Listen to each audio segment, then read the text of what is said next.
नमस्कार सभी को। आज हम अवसर ऐप पोर्टल जो है उसको डिस्कस करेंगे। हम अपने स्कूल की लॉगिन आईडी और कैप्चा डालकर अब हमने ये एंटर कर लिया है। ये जो सबसे पहली स्क्रीन आपको दिखाई दे रही है ये हमारा डैशबोर्ड है। जब हम इस डैशबोर्ड पे जाते हैं तो देखिए हमें सबसे पहले स्टूडेंट टैब डिस्ट्रीब्यूशन दिख जाता है। स्टूडेंट टैब डिस्ट्रीब्यूशन में हमें क्या दिख रहा है कि total send to the school, school के पास टोटल आए हैं 136। स्टूडेंट एनरोल, जो एनरोलमेंट है MIS के हिसाब से 10 से 12 वो 137 है।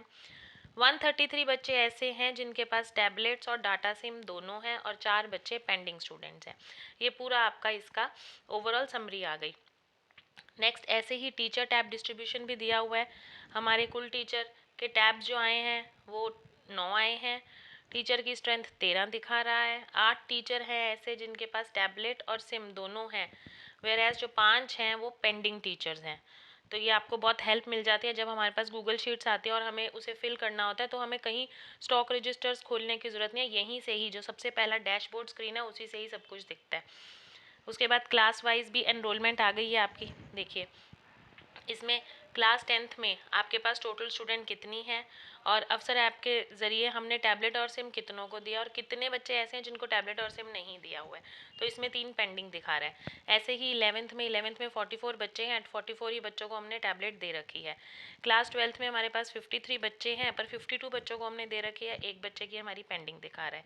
तो टोटल हमारे पास 137 है जो टोटल स्टूडेंट्स हैं और 133 हैं ऐसे जिनकी टैबलेट और सिम उनको मिली हुई है और 4 ऐसे हैं जो पेंडेंसी में शो हो रहे हैं। तो ये आपका डैशबोर्ड का था। तो आज इसके साथ ही हम डिस्कस कर लेंगे टैब मैनेजमेंट सिस्टम, जो कि बहुत ज़्यादा काम आता है। टीचर्स को आना चाहिए ये करना, टैब मैनेजमेंट सिस्टम। इसके अंदर जो हम सबसे पहली चीज़ आज करेंगे वो हम ग्रीवियंस करेंगे, जो सबसे ज़्यादा इस्तेमाल होती है, जो क्लास टीचर्स को हर हफ्ते उसका रिकॉर्ड मेंटेन करना है कि कौन सी टैब्स नहीं चल रही है। ग्रीवियंस का मतलब है कंप्लेंट। आपको ग्रीवियंस डालनी है कि कितने हमारे ऐसे हैं जो जो स्टूडेंट के टैब्स हैं जिनमें दिक्कत है और जो टीचर्स के टैब हैं उनमें दिक्कत है। देखिए जब आप टैब मैनेजमेंट के अंदर स्क्रॉल करोगे तो आपको ये दो चीज़ें दिखाई देंगी, ई Adhigam student tab grievance and e Adhigam teacher tab grievance.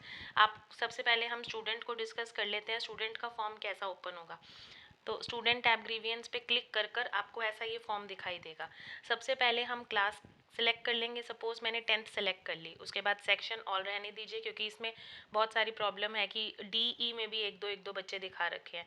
फिर स्टूडेंट, सपोज किरण नाम के बच्चे को मैंने उसकी ग्रीवियंस डाली है, उसके टैब में दिक्कत है। इसका अलॉटेड डिवाइस अपने आप आ जाएगा। जो भी ऑपरेटर आप यूज़ कर रहे हो, जियो है या एयरटेल है, वो अपने आप आएगा। उसका जो नंबर है वो अपने आप आएगा। नेक्स्ट आपको कैटेगरी फिल करनी है, ये ध्यान से फिल करनी है। कैटेगरी का मतलब है कि दिक्कत आ कहाँ रही है। उन कैटेगरीज में जो हमें ऑप्शंस मिलते हैं वो ये है, डिवाइस में दिक्कत आ रही है, वन स्कूल ऐप नहीं चल रहा है, किसी के टेस्ट नहीं जमा हो रहे हैं, नेटवर्क जियो की प्रॉब्लम है, यहाँ जियो दिखाया है, जिनके एयरटेल होंगे वहाँ नेटवर्क एयरटेल दिखाया जाएगा। अवसर ऐप पे दिक्कत है, आई प्रेप और CG स्लेट, ये जब अभी हमने अपडेट किए हैं तो ये दो चीज़ें भी हमारी टैब्स में आ गई हैं। तो ये सारी दिक्कतें हैं, कैटेगरी है। अब सपोज करो कि मुझे इसमें से डिवाइस, मेरे बच्चे की स्क्रीन ब्रोकन हो गई है तो मैं डिवाइस को सिलेक्ट कर लूँगी। अब इस कैटेगरी के बाद आपको इसी के अकॉर्डिंग सब कैटेगरीज मिलेंगी। मैंने डिवाइस सेलेक्ट किया था तो ये डिवाइस की सब कैटेगरीज मिली कि Knox, Samsung Knox is asking for user ID, not allowing to enter user ID। ठीक है, ऐसे ही मैं आपको सबकी दिखा देती हूँ। वन स्कूल ऐप में क्या क्या दिक्कतें हो सकती है, सब कैटेगरीज में आपके क्या आएगा, अनेबल टू लॉगिन, लॉगिन ही नहीं हो पा रहा, ऐप ओपन तो हो रहा है पर चल नहीं रहा है, वीडियो कंटेंट दिख नहीं रहे हैं, स्टूडेंट अनेबल है टेस्ट और होमवर्क को करने के लिए, टेस्ट और होमवर्क रिजल्ट शो नहीं कर रहा है। नेक्स्ट हम देख लेते हैं और कौन सी कैटेगरी है, नेटवर्क जियो की। हमारे नेटवर्क के जो इश्यूज हैं, नो नेटवर्क आ रहा है, tablet doesn't connect to internet, tablet के साथ इंटरनेट कनेक्ट ही नहीं होता है, all apps not functioning for more than 1 day, long buffering time for videos, data SIM lost, SIM not working. तो ये सब आपके जियो के हैं। नेक्स्ट कैटेगरी हम देख लेते हैं अवसर ऐप। अवसर ऐप में हमारे पास आती हैं student not showing in report card, मतलब रिपोर्ट्स में ही वो नहीं दिखाई दे रहा।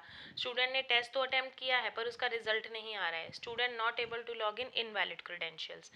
ठीक है, नेक्स्ट इन दो को भी देख लेते हैं, जबकि इसमें अभी इतना बच्चे यूज़ नहीं करने लगे हैं। Unable to log in, apps open but doesn't respond, ये सेम है उनके जब हम पैल ऐप को चुनते हैं।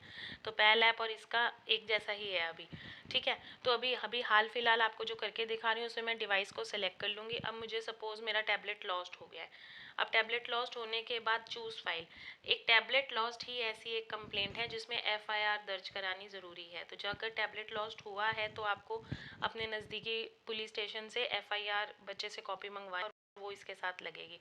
इस चूज़ फाइल में आप उसकी कॉपी लगाएंगे, उसकी फ़ोटो। उसके बाद रिमार्क्स में आप अच्छे से, आप बड़े अच्छे से अपनी प्रॉब्लम्स को डिटेल में लिख सकते हो, ताकि जो भी उस प्रॉब्लम को लेगा उसको अच्छे से समझ में आ जाए कि बेसिकली आपको दिक्कत कहाँ आ रही है। नेक्स्ट है प्रॉब्लम ऑकर डेट। इसके अंदर आपका एक कैलेंडर ऐसे खुल जाएगा, मतलब प्रॉब्लम किस दिन से आनी शुरू हुई है, वो उस दिन जिस दिन आप ग्रीवियंस भर रहे हो उस दिन की भी डाल सकते हो, हफ्ता पहले की भी डाल सकते हो, 10 दिन पहले की भी डाल सकते हो, डिपेंडिंग ऑन कि आपकी वो जो प्रॉब्लम है वो कब आ रही है। अगला है कॉन्टैक्ट पर्सन। तो कॉन्टैक्ट पर्सन में हम यूजुअली टीचर का करते हैं और टीचर का यहाँ कॉन्टैक्ट नंबर दे देते हैं, ठीक है। उसके बाद ये सब कुछ होने के बाद हम लोग सेव करेंगे। जैसे ही हम सेव करेंगे तो ये ऐसी ग्रीवियंस डेट के साथ डलकर आ जाएंगी। अब जैसे ये ग्रीवियंस यहाँ इस डिवाइस नेम की डली हुई है कि नेटवर्क जियो की प्रॉब्लम है। अब स्टेटस में आ गया क्लोज बाय वेंडर, वेंडर ने इसे बंद कर दिया है, वेंडर ने अपनी तरफ से उसको ठीक कर दिया है। और ये फॉर्म भरने के बाद जब कॉन्टैक्ट नंबर डालते हैं तो कई बार आपको वो कॉन्टैक्ट करने की भी कोशिश करते हैं ताकि पूछ सके कि वो अच्छे से चल रहा है या नहीं, उसमें और ये चीज़ों के बारे में वो आपसे इन्फॉर्मेशन ले सकते हैं। तो ये था स्टूडेंट टैब ग्रीवियंस के बारे में। सेम ऐसा ही है डिट्टो आपका teacher tab grievance. Teacher tab grievance भी देख लेते हैं। टीचर टैब ग्रीवियंस में सबसे पहले हम एम्प्लॉय सेलेक्ट करते हैं। जैसे मेरे यहाँ पे जितने एम्प्लॉयज़ हैं वो आ रहे हैं। नेक्स्ट अलॉटेड, जैसे ही मैं यहाँ पे एम्प्लॉयज़ सपोज मैंने ये सिलेक्ट किया तो अलॉटेड डिवाइस आ गया, अलॉटेड ऑपरेटर आ गया, अलॉटेड नंबर आ गया। अब इसमें भी वही है, कैटेगरीज एंड सब कैटेगरीज है। सेम कैटेगरीज इसमें आती हैं, डिवाइस की है, वन स्कूल ऐप की है, नेटवर्क जियो की है, अफसर ऐप की है।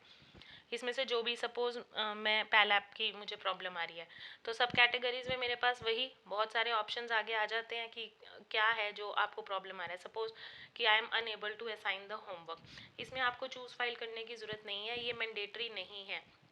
कोई भी ऐसी कंप्लेंट जिसमें आपको लगता है कि फ़ोटो भेजे तो भी वो समझेंगे, आप तब इसको डाल सकते हो, नहीं तो इसके बिना भी फॉर्म जमा हो जाता है।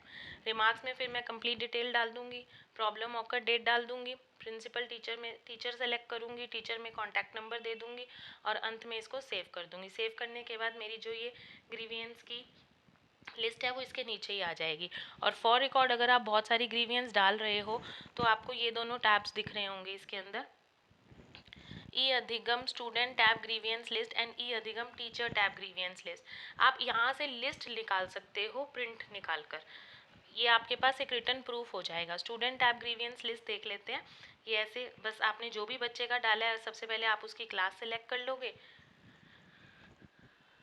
जैसे मैंने 10 सेलेक्ट कर ली, उसके बाद डेट टू डेट मतलब कौन सी तारीख से कौन सी तारीख की आपको ग्रीवियंस निकालनी है, तो सर्च करोगे तो ये एज इट इज़ आ जाएगी। ये देखिए ये सारी लिस्ट है और अपडेटेड स्टेटस भी बताए हुए हैं इसके अंदर कि उन्होंने क्या इसके ऊपर रिमार्क्स दिए हैं।